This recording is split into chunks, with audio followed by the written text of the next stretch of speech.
That's kind of conversation between the soul. That's conversation between the soul and the mind.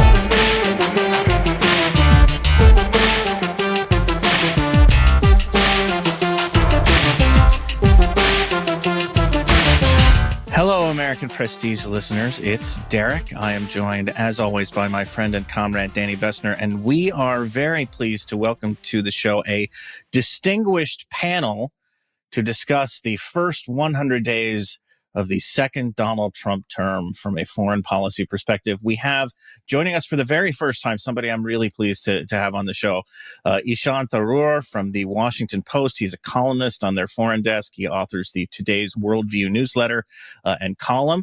And then returning champions, we've got Lizzie Shackelford, former career U.S. diplomat, current senior policy director at Dartmouth's Dickey Center, and a foreign affairs columnist with the Chicago Tribune, and Van Jackson, author of the Undiplomatic newsletter, co-host of the Undiplomatic podcast, and also co-author with Michael Brenes of The Rivalry Peril, How Great Power Competition Threatens Peace and Weakens Democracy. So before we get into what I'm sure is going to be an enriching and rewarding discussion, thank you all for coming on the program.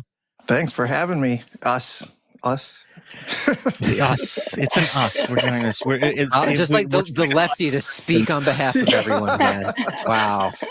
You hate to see it. It's an honor to make my debut, so thanks for having me. We're Happy very glad to be have back. You all back. Yes. So I guess, there was probably a window there a couple of weeks ago where I wasn't sure we were all going to survive to the first 100 days of the Trump administration. And we are recording this a little bit before the actual mark. So who knows? Maybe we won't. But at this milestone that people seem to put a lot of stock into, I don't necessarily, but it does, it is a place where people like to stop and kind of take stock of what's happened since inauguration. What do you see going on here? Like, it's been a pretty chaotic few weeks, right? So let's just start with that. What are your thoughts? What has stood out to you or surprised you in any way about how things have gone since Trump took office? And why don't we start with Lizzie and then go to Ishan and Van, just to get everyone's opening statements. Sure. Well, I mean, where do you start? I think my biggest overall takeaway in the first 100 days is, whose national security is the Trump administration really going for? Because it doesn't seem like America's, from, everything from totally undermining America's alliances to undermining our, kind of stalwart role as a trusted global economy to completely dismantling our tools of soft power and putting people like Pete Hegseth in charge of very important national security institutions. I just think that we're looking at a lot of wins for Vladimir Putin and, and also China. So that's how it looks to me 100 days in. Well, I mean, I would echo that to a certain extent. I think, you're right. The 100 days benchmark is kind of meaningless. You could say as much about the first 100 hours as you could the first 100 days to a certain extent. It's been such, sitting here in Washington, we're drinking from a fire hose of, based on this administration's decision making, based on, you're surrounded by befuddled journalists, befuddled federal workers, laid off diplomats. It's been astonishing to see how much of the professed agenda that Trump had coming into this second term, he's been able to enact to various extents.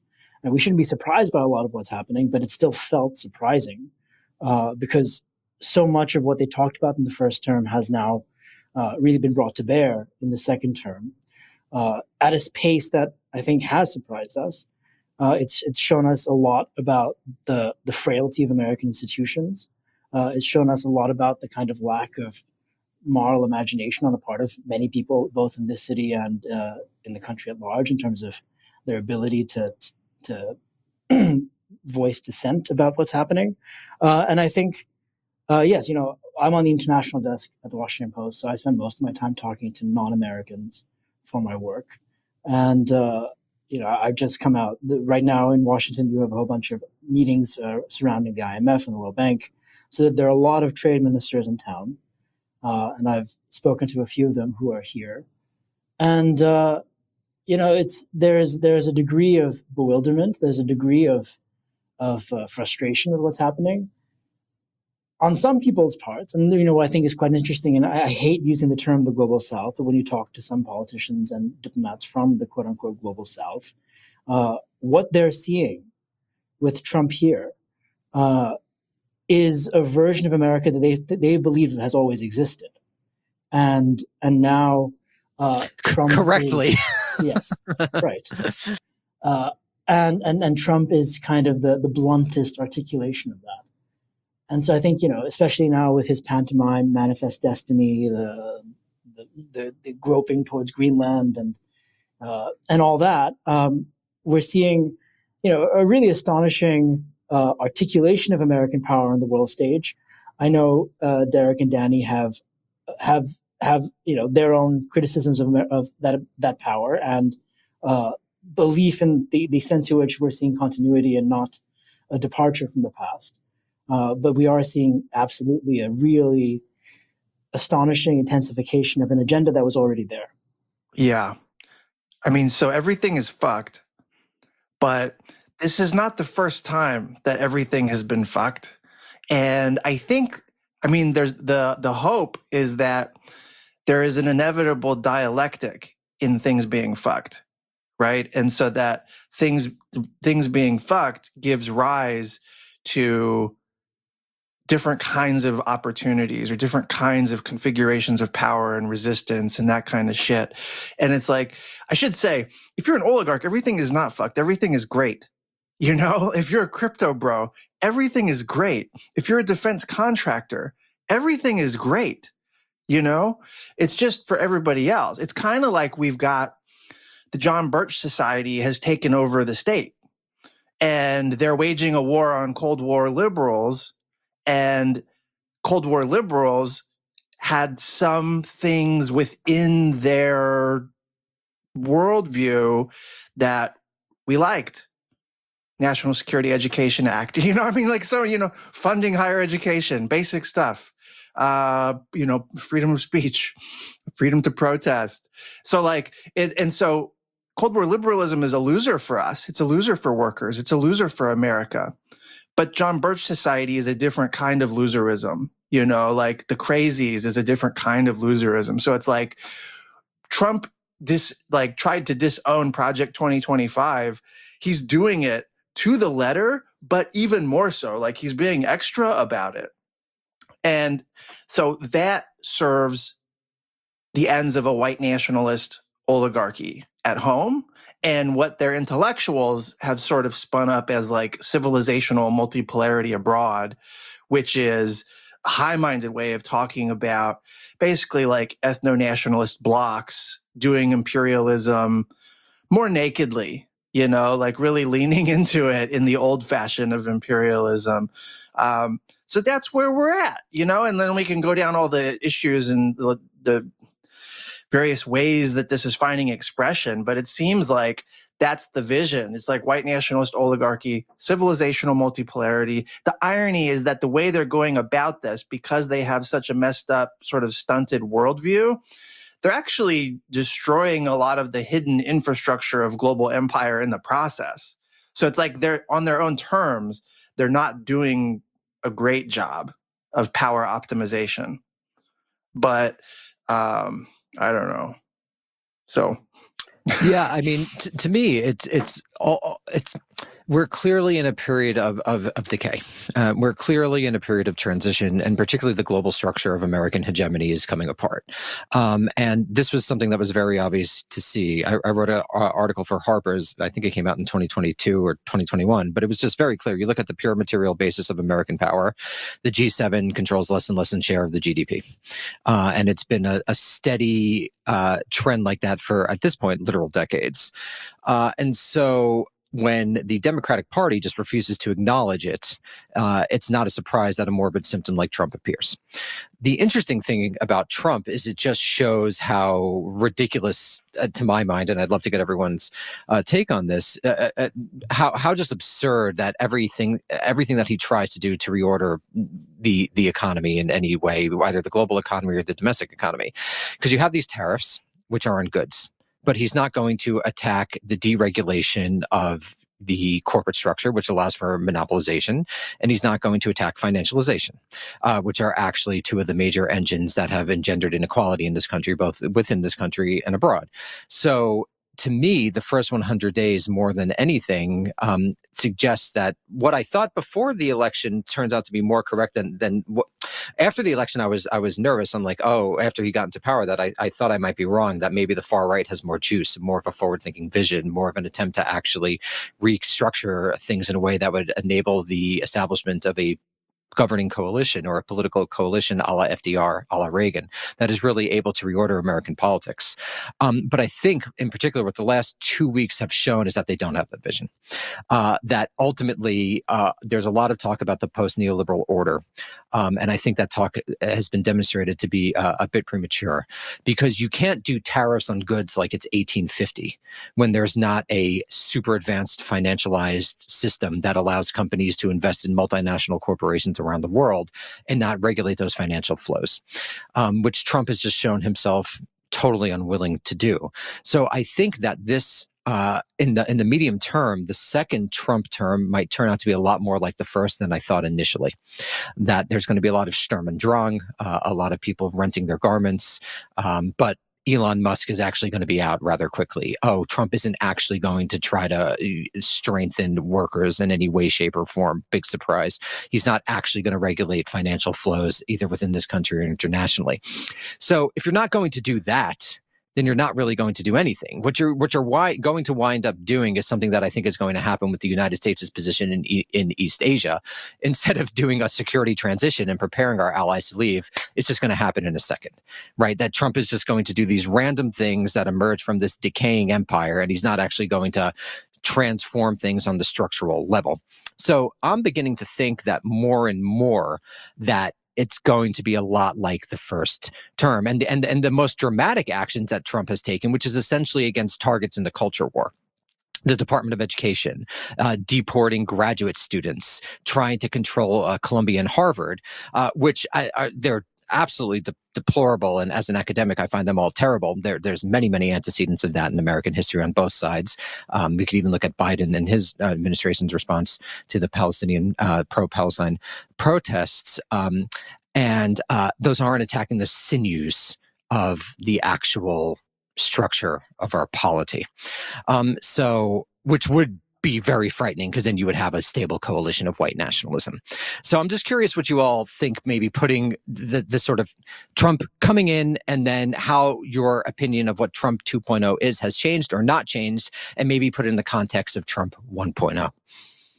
I mean, I can start. I think you're being too generous by saying that this is more like Trump 1.0, because I think the sheer I do think you're right. There's not some grand plan that they're going to implement, because they're not playing chess. They're like eating the pieces on the board, and it's all complete chaos.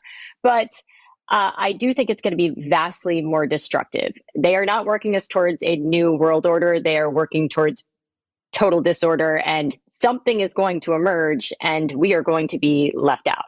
And whether that's a good or bad thing for the rest of the world, remains to be seen. But here at home, the destruction, even if you do, for example, push Elon Musk out very soon, even if you do, the higher education institutions band together and successfully are able to, keep Trump from putting them all under receivership and just monopolizing the higher education as we know it.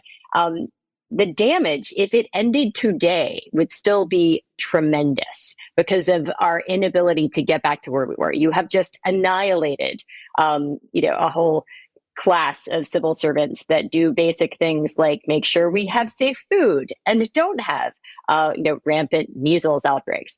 And so, that's an issue at home. But with our role in the world, I think the difference with Trump 2.0 and Trump 1.0 in terms of our role in the world and what our allies and non-allies think of us is that the first round, and I was a diplomat then, and I can tell you there was this sense of, oh God, what are you doing? But this is probably a blip, and we'll just batten down the hatches and get through these 4 years, and we'll get back to the normal America that we don't love, but still look up to and still need for a lot of things. Now they're like, two times the charm, guys. We cannot write this off again. Like, this is apparently just who you are, and we cannot trust you. And we're seeing that with the responses on the tariffs. Sure, countries are going to try and negotiate, but they are going to do that for some kind of short-term relief, but they are looking elsewhere for other places and partners to work with. And that is going to harm, American small businesses and American consumers across the board. I'm all about, kind of reworking, trade in a way that doesn't undercut American workers, but this ain't that. That's not what's happening. On the subject, just to jump in of things that are broken beyond repair at this point, I think we should also talk about the humanitarian aid system internationally. I mean, that's gone. That's gone now. He's destroyed USAID. The money that comes out of that, I mean, some part of it, I guess, is going to be absorbed into the State Department. Who knows what's going to come out on the other side? But what existed before this is gone effectively, no matter what happens now. If you restored it all tomorrow, you'd have organizations that still can't get back up and running, or operations that have been killed permanently. And we can talk about, was that system really effective, or did it do harm as well as good? And I think all of those are valid things to talk about. But in the absence of something to transition to in a smooth way, like that's a huge chaos bringer that there's just no simple way to put it back at this point.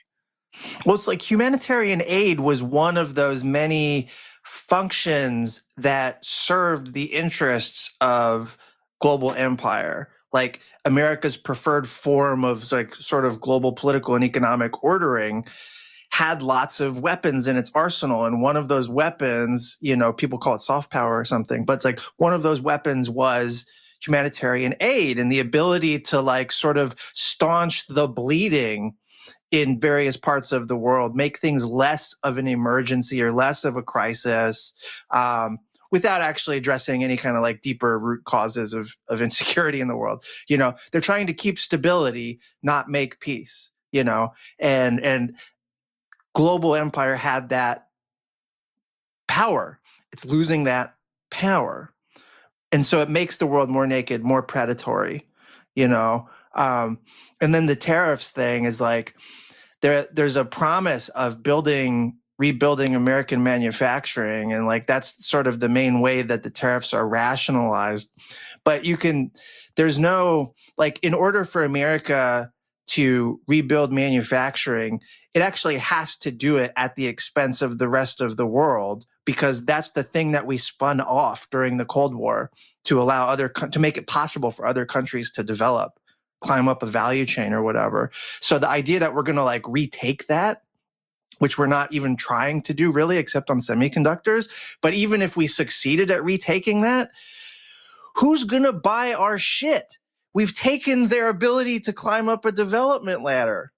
Like, there's not. We're not even going to buy it. Like, you don't want to buy iPhones that I've been paying, charging to screw in all the little pieces to. Like, we're not even going to buy it. Howard Lutnick fucking said that. He's like, the federal workers who've been fired are going to staff our non-unionized factories to rebuild iPhones. It's like, well, and this is the thing. I mean, it's so fake, incoherent, because you talk to them about, who's going to do these very menial, like low-paid jobs, and the answer comes back from some of them. I mean, not Lutnick. Lutnick doesn't know his ass from a hole in the ground, but like from some of them, I have heard, well, AI is going to do that. Like machines are going to do it with AI, running things.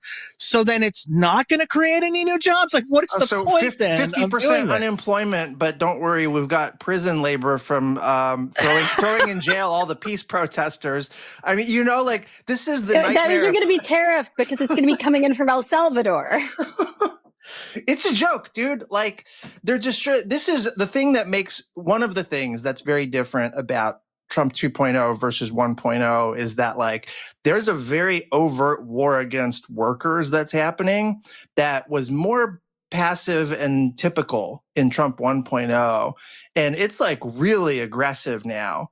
It's not just like willfully causing an economic recession, but the tariffs themselves are obviously attacks on basically all consumption. The immigration raids, which are escalating like crazy and horrific, they're also a labor shock on fucking agriculture, like inflating ag prices, and everybody needs food. They've paralyzed the National Labor Relations Board, the executive order that strips close to 1 million federal workers of their right to unionize on national security grounds.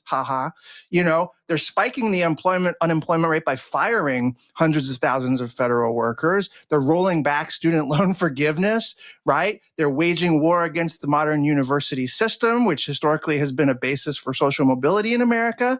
Massive cuts to the welfare state, including third rail shit like Medicaid and fucking Social Security, So it's like you add all that up, that's a war against like all of us who aren't asset holders and owners of capital, basically, which is on trend, basically, right? Which is the trend for 40 years, right? This is it's an intensification, right? Like Trump is a natural intensification of like everything you said, Van, has been basically happening for 40 years. It's like an asymptotic line, right? It went and Trump is that part, and I think this is the problem because there's no alternative. Ishan, you haven't talked, please. Yeah, I mean, just to go back to the question of development, USAID, I mean, we can measure now in terms of human lives the damage already done. There are plenty of valid critiques of development and U.S.-led development, Western-led development. But I think, what you said earlier, Danny, that a lot of what we're seeing is just expressions of the right-wing culture war. This is 100% that. They see USAID, which represents a fraction of the federal budget, as a jobs program for Democrats. And there are people in this administration who clearly reveled in breaking that apart. And it's there's like this little tiny footnote to this, but I live in a neighborhood in DC where we have very active listservs and a lot of young families looking for babysitters. And there's been this deeply tragic surge of people offering babysitting jobs in DC who are people who either worked at USAID or a whole bunch of firms that contract to USAID, who are these, starry-eyed people in their mid-20s who did the Peace Corps or were camp counselors as high schoolers, who really earnestly care about the world. And the entire class of people in DC right now are it's getting eviscerated. And you can be very cynical about Washington and Washington creatures, but these are some of the good people in Washington. And there is an ideological project to minimize their place in the city. And that's what's been enacted in the last few months. And I think the culture war is everywhere. You can't see what they're doing in terms of foreign policy, broadly speaking, without thinking of the culture war. What was J.D. Vance's speech in Munich? Anything other than just, talking to both his, a sympathetic audience among the European far right and talking to his kind of permanent audience in the fever swamps of the online far right here. And I think that is the most consistent through line for a lot of what's happening right now.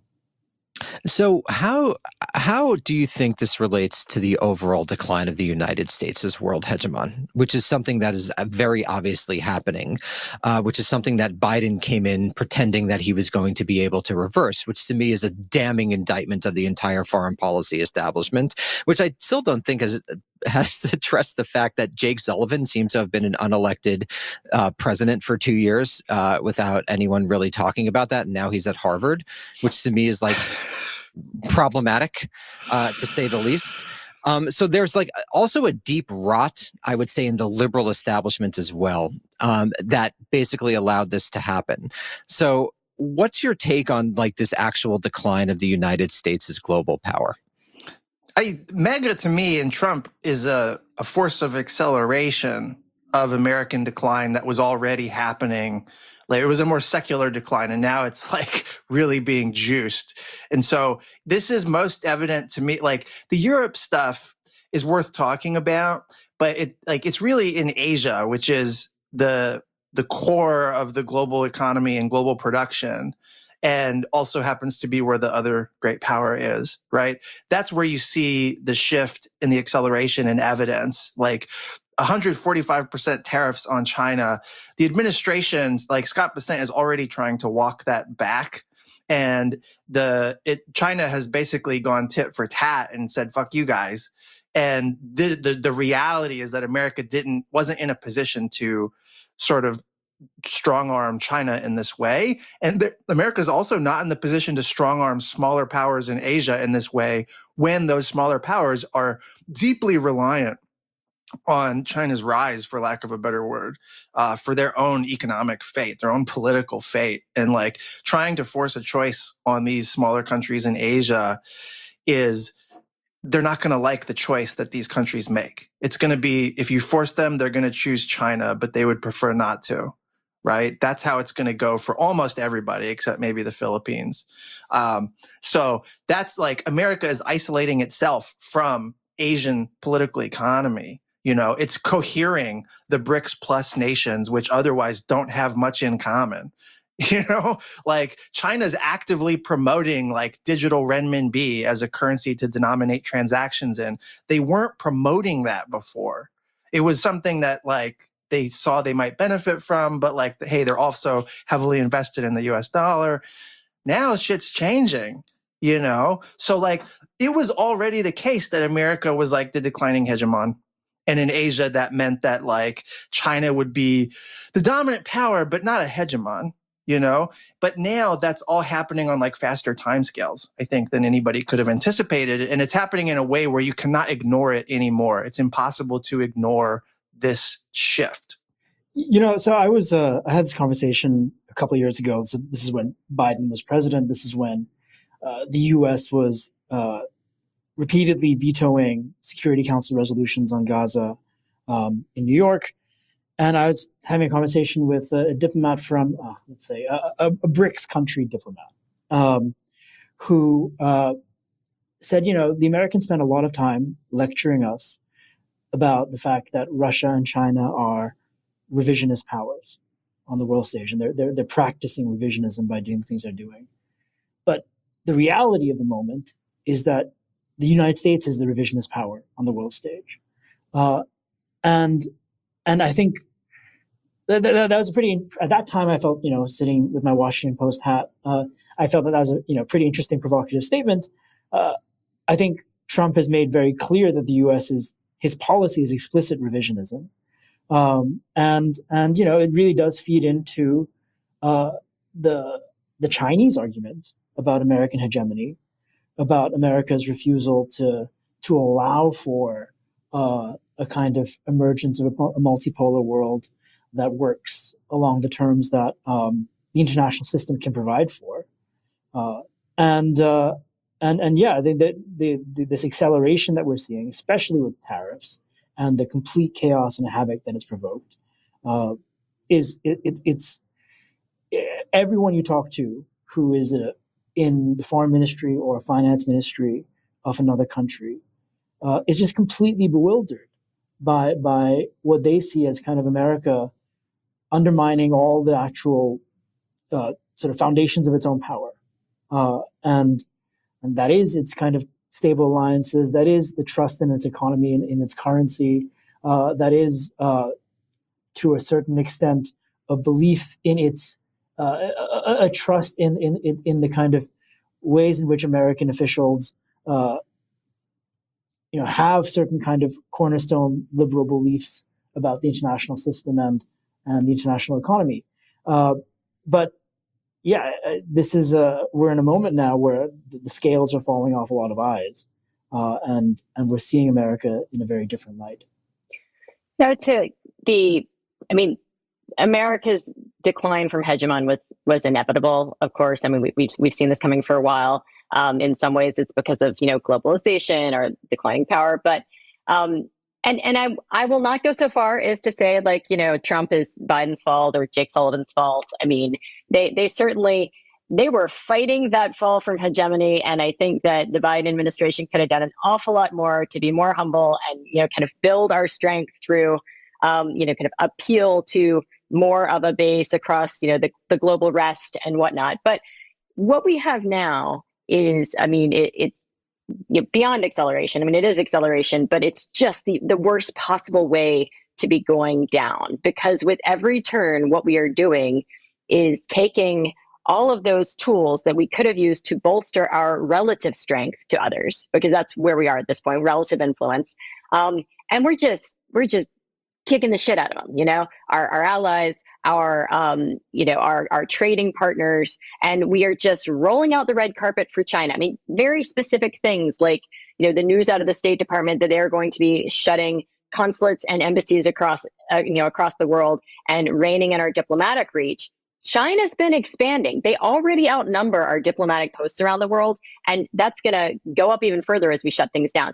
That's just a gift to China. When we shut down U.S. aid and all of our humanitarian assistance across the globe, immediately that day, without doing anything, without lifting a finger or paying one more, for one more program, China became the number one bilateral humanitarian partner in the world.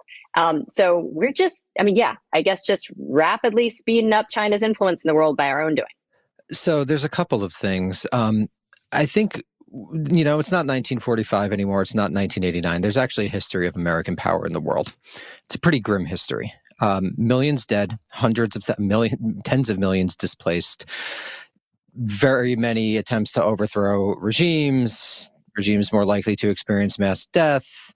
The consumption that Americans have, the things that Americans have consumed in the decades since the United States became global hegemon, I think it's truly disgusting. Like the fact of how much of the world's energy we consume, the world's plastics, the ways that we contributed to climate change.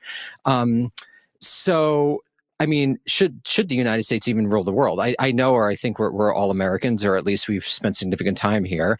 But I think that's a genuine question. And I think that, Lizzie, your comments raised that to me, okay, China's going to be a better humanitarian.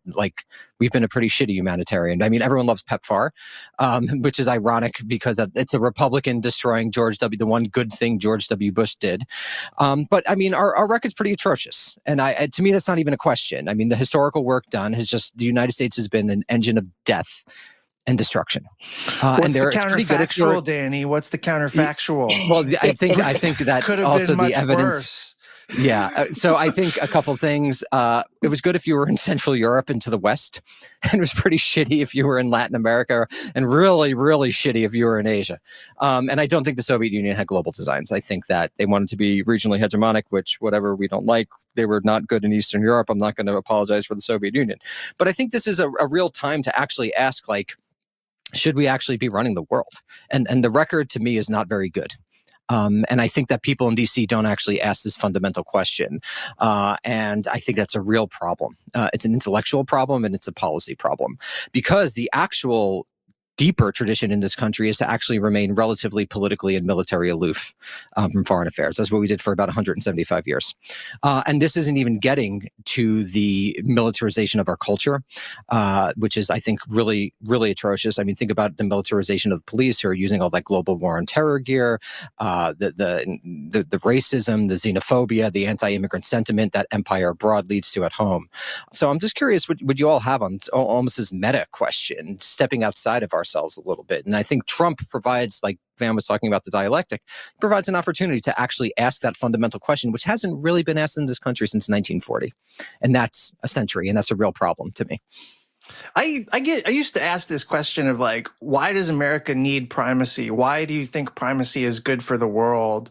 Why should America be the hegemon, which is basically a different way of saying the same thing. Should America rule the world, right? I would pose that question to friends who were even in the Biden administration, and they would rhetorically pirouette around it. They would be like, well, we're not trying to rule the world. We're trying to lead the world. And God damn it. That's not an answer. That's a dodge. That's a deflection with rhetoric. You know what I mean? We're trying to be the city on the hill. Okay, but what's that mean for policy? It means you're still doing military primacy and you insist on controlling the IMF and the World Bank and imposing a Washington consensus, not addressing inequality anywhere, right? It's insane. Or you keep doing wars. We're in a losing war against goddamn Houthis, and we can't win it, in fact, because the cost exchange ratio is unfavorable. It's what does any of that have to do with the lives of Americans? You know what I mean?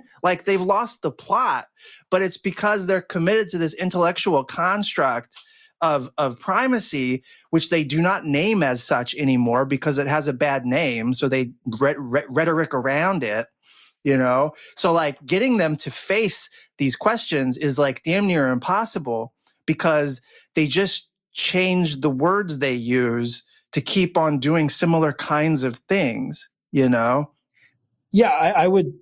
The idea of primacy, I think you had Biden come in promising to this grand restoration, right? This belief that America had a kind of natural right to leadership, and then once it reimposes that natural right, the world will be a much better place. They put forward the whole autocracy versus democracy frame, and leaned in hard on that in the initial moments of the Biden presidency. They had these annual democracy summits that got increasingly embarrassing year after year, and to the point that they held the last one. I think the last one was not even held in the United States. They held it in Seoul. They outsourced it to the South Koreans because they were so embarrassed by the kind of failure of this ideological project. And I think I don't think you will find in the younger generations of people entering politics, entering media, entering government, even in the think tank classes that exist still in the city, much of a belief in sort of primacy qua primacy. I think you can make the case that Trump world, MAGA is a kind of very atavistic. For all the kind of restrainers that are among them, they fundamentally believe in American primacy. They believe that America's best role in the world is to be the stronger bully, and that is their kind of dominant ethos. That is the guiding ethos of how they see American power, and that the sheer strength and weight and clout of America can coerce countries in whatever way they see fit. And they can bully the rest of the world into bending the economic order into their interests. Now, how much of a departure that is from the past? Yeah, I think maybe it's not that much of a departure from the past. It's a question of style as opposed to strategy. But you did have people who I think are reasonably smart people in the Biden administration come up with a kind of plan for American power on the world stage that was more humble, that did sort of believe in the value of leading from behind, whatever that may mean, that believed in the wielding of the tools that Trump also wants to wield, strategic tariffs, alongside a kind of incipient industrial policy that would take America would take America to a better place domestically, but also represent the best usage of American power, such as it is, in a moment of other rising powers finding their place in the world. I think the other question, the deeper question, is not just should America rule the world. It's I don't think the Chinese think they're about to rule the world either, and the question is Agreed. If we are they don't want to. It's crazy. Who would want to do it? Yeah, it's not in their horizons. Yeah, it's a Protestant millenarianism that is deeply embedded in this country, this messianic thing that we read into communism that it didn't actually have. Sorry, Sean, please. No, but I mean, the polling shows us that Gen Z, younger millennials, are all in favor of massive restraint on the world stage.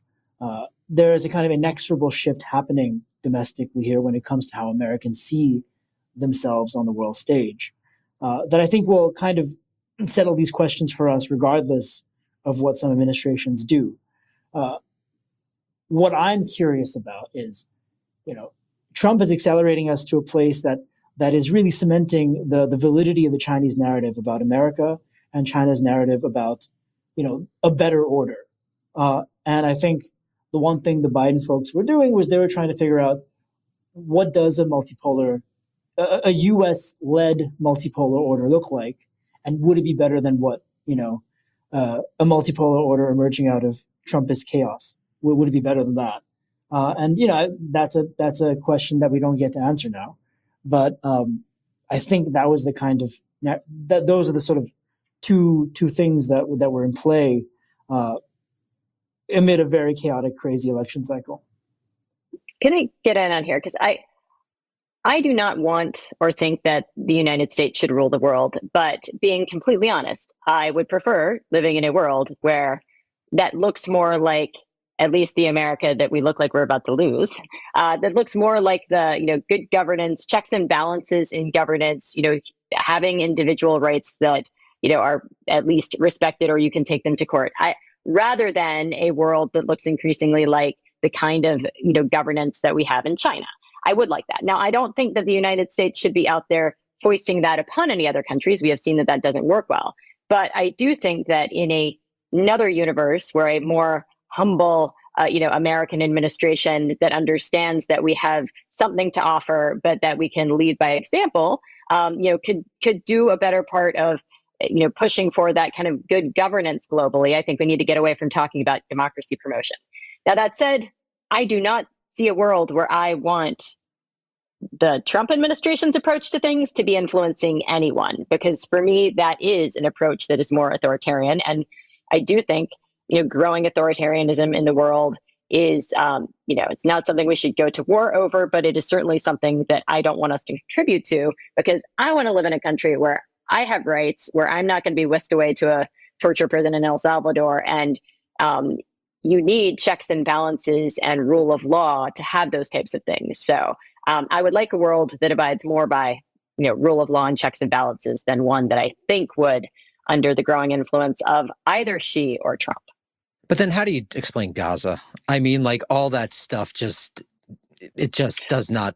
I mean, I don't, because I'm not defending Biden. Like, I'm not saying that. So then it goes to the question of empiricism, and just no U.S. government has actually done that. I would say from FDR down. It's just honestly, everybody has a different theory of like where does this authoritarianism and strength of the far right come from? And in my view, maybe this makes me radical. It's downstream of economic insecurity and militarism, and Absolutely, you cannot spatial fix militarism. The liberal worldview that we grew up in from the unipolar moment says you can quarantine the predatory, evil violence that we wield in our war machine. You can quarantine it abroad and it doesn't come back at home. That's not fucking true at all. That's why Spencer Ackerman wins the Pulitzer Prize for that book and shit, right?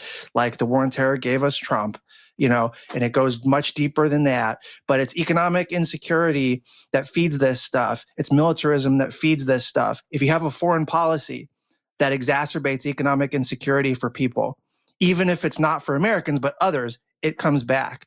If you have a foreign policy that wields militarized violence over there, it comes back over here too.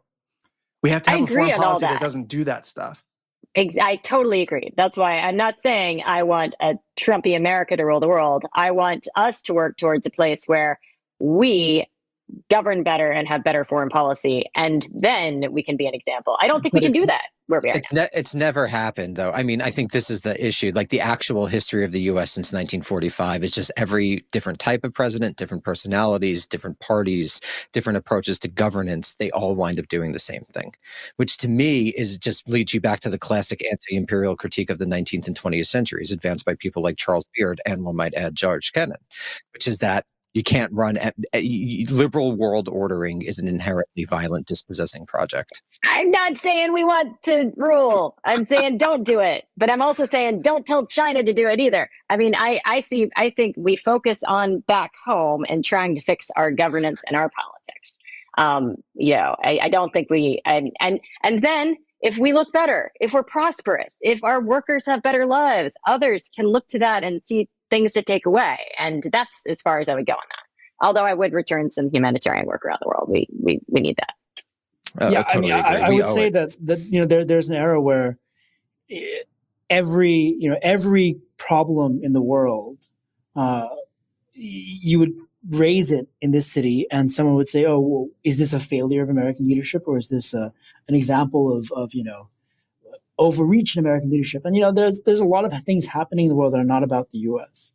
And there's a certain extent to which what I find fascinating is, and this is I've kind of invoked this term, the leadership industrial complex in this city, which is this sort of constellation of journalists and think tankers and policy elites that make up the Washington foreign policy firmament, and they are look. There's a certain generation that's fading away. That the Cold Warriors are on the outs. The Cold Warriors in the Republican Party having completely sidelined.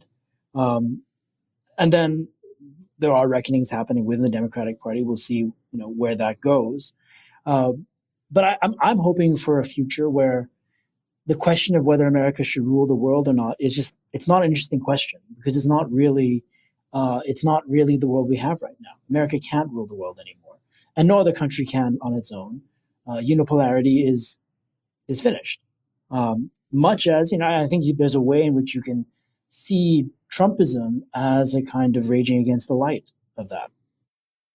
I think it's hard to separate out what's happening domestically from the foreign policy angle of this, but to get to Lizzie's point here that we would like to see a world that is governed better. Whether that doesn't mean the United States leading it, but that means space for people to say what they want, do what they need to do without getting shipped off to a prison camp in El Salvador. This is the product of 80 years of increasing investment in the presidency as a source of ultimate power. And it's the result of empire, I think, the result primarily of foreign policy and the deference that Congress has given up its power to the presidency. The courts have deferred to the presidency on these questions. And now we're at the point where you've got a court ordering the Trump administration to go and get Kilmar Abrego Garcia out of El Salvador, and the response is just no, screw you, we're not going to do it. And people are in outrage about this, but administrations have been running roughshod over the courts on a certain subset of issues for a long time. This is just the outgrowth of that. This is just the final manifestation to where we're in strictly what seems like a strictly domestic case, and you've got a president who says, "What are you going to do? We're not going to obey your order. What are you going to do about it?" And the answer is probably nothing. And that's the structure that we've established over the course of the Cold War and the post-Cold War period. So I'm curious, and maybe this is like looking to a hopeful time in the future that may never exist. But what do you do at this stage of history to unwind that imbalance of power and to figure out how to depower the presidency in ways that I think would be very helpful to not just the United States, but the entire world? I mean, the imperial presidency is a huge problem. And it's somebody said it's built into the Constitution. It's the Hamilton glitch, which is that, like, if the executive decides to defy the courts, the judiciary has no way to, it has no best alternative to a negotiated agreement. It has no leverage. It has no enforcement power. You know what I mean? And so if you get a super empowered executive that wants to tell the courts to fuck off, well, then it's game over. And that's kind of what we have. And that's what's been building for the better part of a century, is the imperial presidency. And so before Biden even took power, I was screaming from the hilltops that the most urgent task is to bridle the imperial presidency. And that made me super unpopular with the Biden people, of course, and they did the exact opposite. But they left Trump with everything he would ever need in terms of the architecture of power, And so short of bridling the imperial presidency, which apparently no president will ever do, it's bridling the national security state, which is the arm of power, the execution arm of power for the presidency. And Congress can do that. But will they? I don't think so. I mean, I think there's some simple. I was talking to a European ambassador not long ago who was astonished. I mean, not really astonished, but I just bemused by the fact that nobody in this country is capable of talking about constitutional reform. That we treat our constitution as this kind of, we're like Wahhabis with the Quran. You can't even contemplate any kind of change. We're the Puritans about it. But every other democracy has gone through waves of constitutional reform that have made sense for their politics in the moment that reform took place. And it is blindingly obvious that this country needs a more representative way of having elections. And the legislation is there to enact multi-seat districts, for example. that'd be one small kind of technocratic way of having a kind of, fewer, Marjorie Taylor Greens in your Congress, but or maybe more. It depends on it, but it clearly would be healthier for American democracy, and then by extension, the American body politic. If you had certain fundamental changes in the way in which we build our legislature, and then of course how executive power can be wielded and not wielded. I think a problem, though, with the idea of a constitutional convention, it would be a convention brought to you by Amazon and Monsanto. So that's a really big problem. And then the other big problem, and I think that Van was gesturing toward, was that we've created parastatal institutions that do most of our governance, actually. The brain of the national security state is in think tanks primarily, and also in academic research centers. I am also a veteran of the Dickey Center for International Understanding. And I think that the need to confront this parastate is just something that has never been really addressed. And so I think that's a big problem going forward when we're thinking about American democracy. And I think the fact that the Constitutional Convention would be brought to you by these big corporations leads me to another question, which is that we're about 37 years into a world in which capitalism had no genuine ideological challenger and essentially organized communism or organized socialism or whatever you want to call it. And so here's another question that no one asks in the United States is, what does the last 37 years actually show you about unbridled capitalism? And the fact that this is a political economic system developed in the middle of the 19th century in very particular historical context that just seems to be continuing unabated. And I think, per what Van said earlier, might actually be a source of a lot of the social ills that plagued our empire and that engendered the rise of Trump. So I just want to lead that to the panel.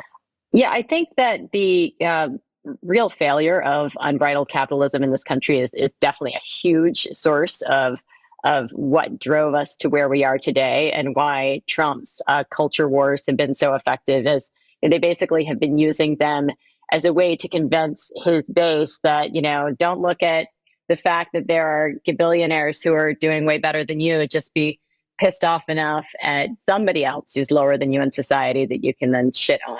And that's kind of how our politics has worked.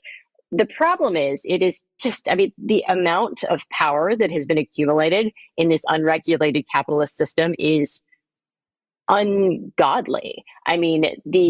You look at someone like Elon Musk and the power that he wields. I kid you not. I think he's got 2 out of 3 things that he needs to have his own nuclear warhead at this point. The guy is at a level of power. Yeah, that keeps me up at night. Non-state actors becoming nuclear. Think about it. Put a little time into it. He's got SpaceX. He's got delivery systems. He's got separate title. Yeah, it's scary. I won't claim credit for that one. A friend came up with that nightmare scenario. But the point is, we should not be in a place where anyone has been able to accumulate this level of sheer power. And so the question for me is, how the hell do we break it? I do not see our political system reining it in, because too many people benefit from our, completely financially run political system on both sides of the aisle, unfortunately. I wanted to see a Bernie Sanders or Elizabeth Warren who would really kind of break the oligarchy. But, that was not to be. And part of that is because your establishment Democrats didn't want to see that happen. And so they went really against it. Now, it is notable that the biggest rallying point right now across the country for people in the resistance is the Fight the Oligarchy tour by AOC and Bernie. Mm-hmm. And so I think that is a rallying cry that a lot of people who are finally realizing how impoverished everyone else has become by the top 0.001 blah, blah, blah, blah percentage of humans who control everything and are so wealthy. That's a good sign, but it's the power differential there is so huge. I don't know how we get our politics back. And that's the only way that we can kind of rein in the unregulated capitalist system.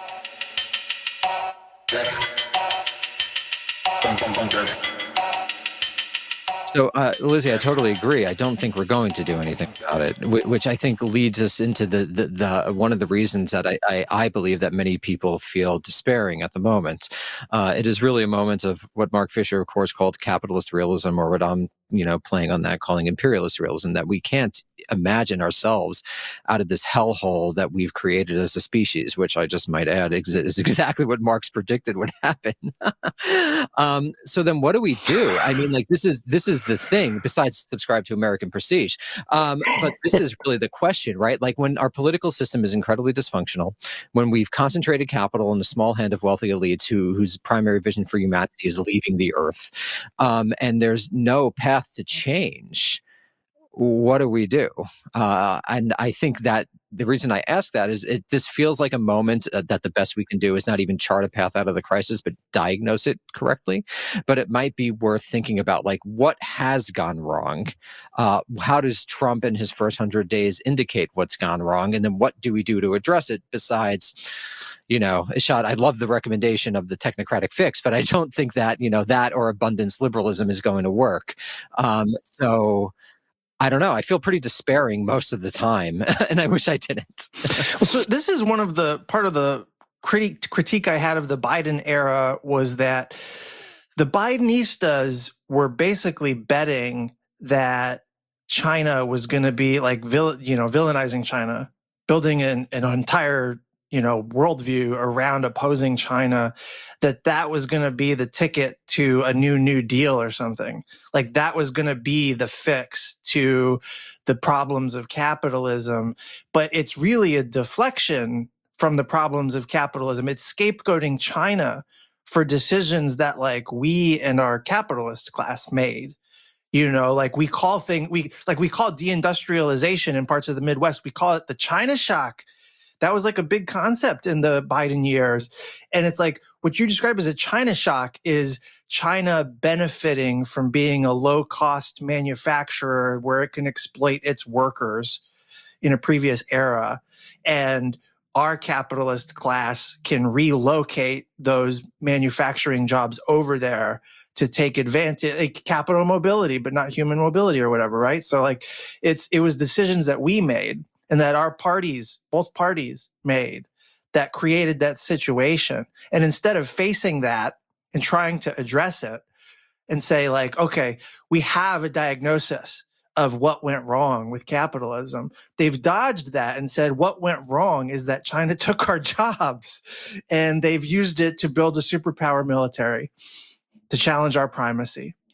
And so, like, we've got this half-cocked diagnosis of what went wrong in the world, and it's half-cocked in just such a way that it doesn't actually critique capitalism. It scapegoats China for the problems of capitalism. I think Van has given me an idea for optimism. That's a new it's one. a little roundabout, so stay with me, stick with me, okay? Now, I'm going to give some credit where credit is due. I know it's not popular here to give credit to the Biden team, but there was one area where they did they were really boosting antitrust. They were really trying to take on a lot of a lot of monopolization. They were doing that in a way that no administration has for a little. Guys, compared to other administrations, anti-kleptocracy, that was like a thing. They were doing labor rights. Very low, though. But okay, here's my point of optimism. Now, I mean, you're right. It was low. It was much more than anybody else had, but it wasn't nearly enough to maybe break the overall system, right? It was working around the edges. My point of optimism is maybe if things crash so insanely badly, it gives us the momentum that we need, and it makes it obvious enough how broken and corrupt the system is that maybe it can force real public engagement in demanding change. Because I do think that, as the way things were under prior administrations, there was a lot that went wrong, and we have a very wealthy country and should be able to do so much more for our people and have much greater opportunity for a middle class and those who aren't at the top. But people have been comfortable enough where, frankly, they're not going to go to the streets, and so rights and equality has been just degraded slowly and quietly enough that, like, people just weren't going to waste their time going to protest and that type of thing. If this economy really does go off the cliff because of this insane tariff whatnot, and basically just messing around with our credibility as a global economic stalwart, then maybe that is the shake that we need to be able to get the public to pay attention. Connected with that, though, kind of getting back to like, what can we do? What should we be doing at this moment? I think it's all about public education and communication. And I think that we have, that we being those who like and promote democracy, have, in America, not around the world, have really failed at the communications of like what needs to be done. What should we be expecting our government to do? And I don't know how we win that. I don't think it's that like the left needs their own Joe Rogan kind of bullshit, but I do think we need to find a way to communicate. What are you losing with the parts of the government that are being completely dismantled? And who should we be holding accountable for no checks and balances? And so if it gets bad enough, we might shake people loose. Just very quickly, I think and I think this is something that I understand and people argue, but the fact that we're talking about at the level of communication just shows how much of a democracy we are not. That shows that the best we can do is do this Habermasian notion of public education. This is what the socialists tried to do in the 1920s, and look how that turned out in Germany. Sorry, but I think that this is really it gets to the heart of the problem, which is that there is no mechanism of the demos actually expressing its will in this country, and so this is why we're talking about constitutional conventions. This is why we're talking about very structural fixes. But this is why I think it's worth highlighting, because I think the diagnosis is that it's the structure of the entire thing, that it's a presidential system, which are not great for various reasons. Essentially, power tends to centralize. That's what the history of modernity demonstrates. It's a system with the legislature basically gave up most of its most important functions, including declaring war.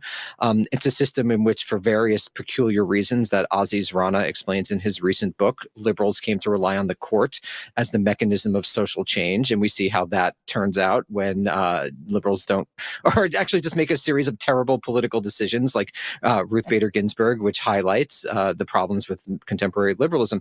So I think like the sort of liberal, and I don't mean that in a pejorative way, this Habermasian may be a better sense of this notion of public rationality and reason has just been proven incorrect, except in very particular conditions where the hegemon faces another potential hegemon in the Soviet Union and feels the need to kind of restrain itself because a bunch of good socialists in the 1930s became liberals in the 1950s and somehow got into the Kennedy administration.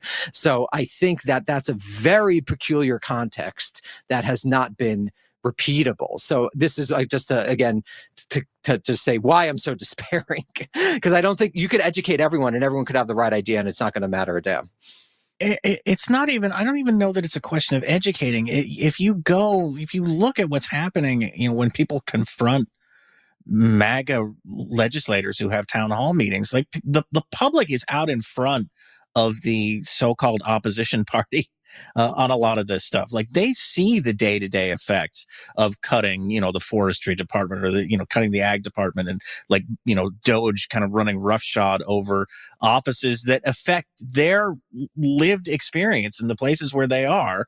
But you don't have, and I don't want to, get into a lame rant about the two-party system, but you really don't have a mechanism institutionally, because the Democrats aren't it, for people, for that anger over what's being done to be channeled into something that's politically constructive. It just doesn't exist. You've got, Chuck Schumer writing a book about the dangers of anti-Semitism while Gaza's being genocided. You've got, Hakeem Jeffries tweeting things like God is at the wheel, in the middle of all this. Like there's no appetite for real opposition here, or a place for that feeling that I think is already out there without doing the public education component. It's already there. But where's the channel for it? What y'all are talking about is an abdication of elites from functioning as meaningful resistance, whether it's in policy or legislature or executive branch, whatever. And like the normal people, some of you guys mentioned examples of it. Normal people are on some street shit now. Like that's where we're at. and like that's not a tradition. We've been It doesn't matter, Van. The point is, it doesn't matter, right? This is the issue, right? There's a theory of democracy behind going on the streets being politically useful, right? It's just a tactic. It's nothing more than a tactic to achieve something. And we on the left, for various historical reasons related mostly to the anti-war movement of the 1960s, have attached into an emotionally important thing. But it's been literal decades since protests have engendered political change. No, and so there's also questions you're about thinking Vietnam. of protests like Million Man March, or we go out and like yell about Iraq invasion. Like there's other forms of protest that are direct action, civil disobedience, organizing strikes and boycotts and secondary boycotts and wildcat strikes. There's a whole repertoire of shit that's called they street haven't really shit that we haven't started doing yet. They've been most effective in literally the pre-World War II period because the state was at a level of immaturity where you could actually challenge it, right? I'm really big into taking American political development seriously. And it's something that people don't really talk about that much. But the state is just incredibly powerful, particularly over its holding of violence. And the most successful wildcat strikes, et cetera, it's surprised that they were in the 30s. Right. That is the era of the successful strike. And if you look at the wildcat strikes of the 70s, et cetera, they don't address deindustrialization. They basically are our last gasp. And I think we need to take that seriously. And I don't think we do enough. And looking at the failure of the tactic because of the state's true hold on the means of coercion in a way that it didn't have in the 20s and the 30s yet, where the FBI is like a nascent institution. There is no CIA. There is no Department of Defense. The way that policing power worked was very different in the 1930s than it does today. And I think that that's just something to take for real. No, 100%. So this is the problem. Like we've been neutered as a civil society where we don't really do these things anymore. We don't have the muscle memory to do meaningful protest action that will actually shift the balance of power with the state. And the national security state is so powerful. The thing that I'm concerned about happening now is like, because normal people are on some street shit and even veterans are part of that, veterans are not wired like everybody else. Like veterans believe in killing people to get done what needs to be done. Like I'm a veteran, okay? This is how it works. And so when you have veterans at Republican town halls screaming at Republican representatives that you don't give a fuck about me, you're fucking me over, and you're a white guy who expects the world to bend to you, and you're the protected class because you're a vet and you got fucked over in Afghanistan or Iraq, that's broken. That's a broken system, and that will find expression. And so one of the concern, like I host my other podcast, Bang Bang Podcast. It's a show about war movies with an anti-imperialist twist, but it's co-hosted with my buddy Lyle Rubin, who is also a military veteran, and we're also good lefties. But like one of the things that we talk about on a recurring basis in that show is like, is the veteran class and our military enlisted or officers, like, are they a source of actual like rupture? Like, are they willing to challenge the state? And like Lyle is much more optimistic about that than I am, but it is true that like vets are willing to go to gunplay. Vets are willing to go into the streets in ways that like are way more destructive than just protesting. And like that's a force that's been unleashed onesie twosies by people that have like mental health issues or like terrorist violence from the far right or whatever. But like that might end up finding mass expression. And like, especially with a Pentagon that's basically broken right now, there's a lot of dissent within the ranks. And like, this is not necessarily a promising pathway, but like, there's a group of society that's trained in militarized violence that is not just going to accept things as they are. And that doesn't. Yeah, but there's a reason that they got rid of the draft, right? I mean, so because it is not 1920 any longer, right? It's not a mass army. So like, I think the state will be able to withstand any assault on it. Sorry, Lizzie, I know you want to talk. And then Ishan, you haven't spoken in a while, so feel free to jump in whenever. Yeah, well, look, I sit in the newsroom. I don't really have prescriptions for how things are going to change. I just try to watch what's happening right now. And I think beyond, I mean, I don't know what to say about civil disobedience or thereof. I think it's true that there are many countries in the world, including countries that we consider to have inferior democracies to ours, where traditions of civil disobedience are much more effective and much more part of how politics plays out. I think about India, for example. You had these massive farmer movements, and these protests not only made the government backtrack, they made the Supreme Court backtrack. And I would love to see mass protests have that kind of effect here. I really doubt, in the context we live in right now, that that's possible. I think, one thing that maybe we haven't talked about so directly here is, as much as we can make fun of the Biden autocracy versus democracy framing, the kind of thinness of that argument when it comes to how American policy actually works on the world stage and what American interests actually are on the world stage. What's happening now with the kind of very clear crystallization of a kind of autocratic international fueled by Trumpist behavior, it's really startling. And I think the extent to which Trump is so obviously better positioned to deal with the Xi Jinpings and the Modis and the Erdogans and the Orbans and what have you, versus, say, an institution like the EU or just, whatever Canadian government emerges next. It's startling. The week that Erdogan's government decided to arrest his main challenger, the one person who could probably beat him in an election, Ekrem İmamoğlu, the mayor of Istanbul, was the same week that the Trump administration essentially disappeared Rumeysa Öztürk off the streets in Boston, or outside Boston at Tufts University. And you should look at the complete meekness of the Turkish embassy's statement on Rumeysa Öztürk's, de facto conversion to being a political prisoner. And they just said, we're monitoring this, we're watching this, et cetera, et cetera. And I was, I reached out to some folks who are in the know. And the impression I got was not that the Turks had nothing to say. They obviously recognize the awkwardness of lecturing the U.S. right now when they have just, arrested their Erdogan's greatest rival, but also because, they're keeping this in their pocket for the day they decide to arrest an American journalist or some American in Turkey. And this is the dynamic that Trump is now playing into. You can multiply it in different directions, and I think that it's deeply worrying, and it's grim for human rights practitioners, for civil society everywhere. Lizzie, go ahead. Did you want to? Yeah.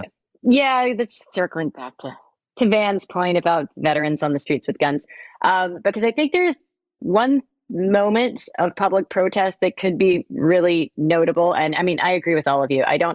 We don't have a big, deep tradition of it on the level that we would need to make a difference now, but that doesn't mean it couldn't happen. For me, the moment that I'm waiting for is what the U.S. military does. And I think that is probably going to be more consequential than what our vets do. Although I do see a scenario where some vets, do some civil disobedience and some things that can elevate danger in the situation, but also tension. But for me, it's if Trump uses the Insurrection Act to use the U.S. military against U.S. protesters, U.S. citizens, what does the military do? Because history tells us that if the military sides with the people in a situation like that, a regime either has to change or react accordingly or falls. We've seen that. I mean, Maidan in Ukraine, for example. And if the military sticks with the dictators and is okay being violent against its own people, the people don't have a choice. You lose in that scenario because the violence is monopolized by the state. And so I don't know. I mean, my husband's a retired Marine. We've had this conversation frequently since the inauguration, and we don't know what the U.S. military would do. It's fracturing a lot right now under really bad leadership, but would they actually hold the line and protect U.S. citizens, for example? Because I do think that we would have a problem for sure with other law enforcement mechanisms, for example. I don't see ICE stand in with the people. So that's what I would be watching out for. I think that's going to be a moment where, it can be real rubber hits the road. That's a way in which the veterans, I think, in my mind, factor in strategically, which is that if the veterans are the face of people's resistance, it's much more likely that the military will have a hard time pulling that trigger if they're told to. Dissent from the military becomes more probable. It seems in general, though, like the military is trained to follow orders. So that's not promising as a path. So this conversation has gotten very broad, and I think in a good way. And I'm glad that we did that. But I would like, as a sort of final question, to bring us back down to the level of the Trump administration and over the first 100 days, and ask you guys. This is probably fortunately timed, because we just got word that the Secretary of Defense is, releasing, talking about classified things on, chat group DMs all over the place. So that's a lovely thing. But I want to talk about personnel, basically. Yeah, as one does, obviously. But I want to talk about personnel and what you make of the team, the foreign policy team that Trump has assembled. It strikes me that one of the differences between second-term Trump and first-term Trump is the incoherence that existed under first-term Trump between the, outsiders and the so-called adults in the room, the people like Jim Mattis or John Bolton, who came out of this very, very strident primacy tradition in U.S. foreign policy. It has been replaced. I mean, it's not that those guys are completely gone, because I don't think you can staff, especially for a Republican, staff an administration without drawing on people who are steeped in that tradition. But the people he's brought in who are steeped in that tradition, like Marco Rubio, are so obsequious that they're just kind of there to get along without really standing up to anything that Trump is doing. So I think it's less incoherent in that way. It's really incoherent in a lot of other ways, like trying to figure out why they want to do tariffs or what they want out of a China negotiation. Like it's been a complete mystery, because I don't think even internally they know what they want. But as we kind of observe the way they've operated so far, and feel free to talk about Signalgate and Hegseth and the fun that's happening at the DoD. But what do you guys make of the team, basically? That's about it. They're not sending their best. Yeah, I mean, like the people have made a big deal out of the fact that there's like onesie twosie restrainer types in the administration. What are they restraining? I mean, like Ukraine. What are they restraining? Like they're not. Everyone is a China hawk. Everyone. There's no restrainers who are focused on China at all. You've got people like Rubio and Hegseth, and so even like Rubio. Everything the State Department does is couched in the phrases great power competition and multipolarity, except when MAGA says multipolarity, it's not about recognizing the limits of US power. It's about fighting on multiple fronts. It's a way of imagining the world as like this unsettled frontier or something. Like it's all a jungle, And it's bad. Bad people. I mean, the thing I wonder about, like from Lizzie, is like they're with the purging of the federal workforce and with introducing so many loyalists. Like, if a Democrat comes in again, the bureaucracy is going to be very tilted. No, like you can't even trust. Like that. You don't have a bunch of MAGA plants, and that's in the best case scenario. Yeah. And you do have a bunch of MAGA plants. I mean, my friends on the inside call them the baby dasses, the folks, even the ones who were on the inside before, like they had been handpicked and kind of self-identified to these folks before they came in to be like raising their hand, like I'm a career person, but I'm your person. And I might be like a second tour officer, but I'm going to do your bidding. I'm, a member of whatever society, and then they get like a deputy assistant secretary position because they are loyal. The only through line on every part of the national security leadership and anybody that they have put in a position is loyalty.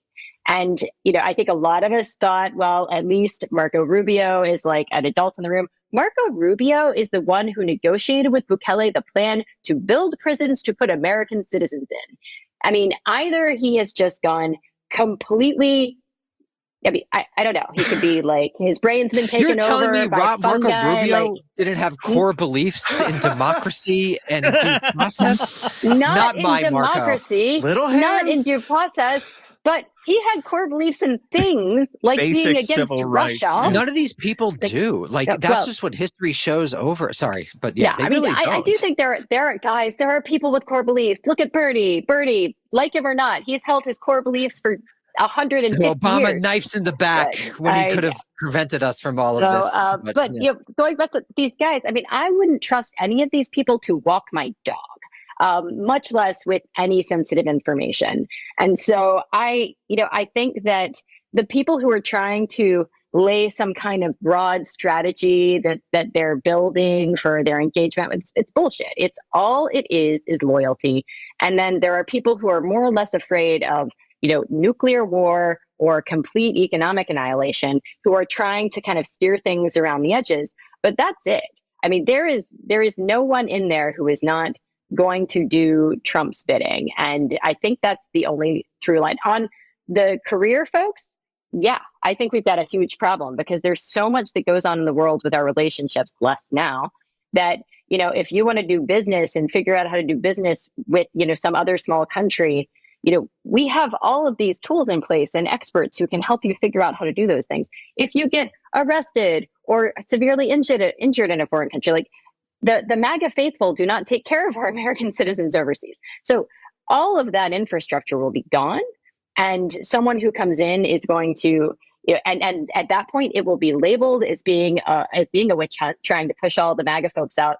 But in this case, they don't have the background for these positions. And so I don't think they'll be trusted. And if we get that kind of transition, it will be a very difficult one to kind of just put back the basic infrastructure. Yeah, I would just say that we are multiple decades into a process by which the White House and the NSC have exerted far greater decision-making and control over foreign policy than the State Department. Correct. This was a huge criticism of under the Obama years, that the Obama NSC is really, it's minimizing the State Department, bigfooting the State Department in various arenas. And of course, that's just compounded over time. And now we are in a place where, is America's top diplomat Marco Rubio? Is it Elon Musk?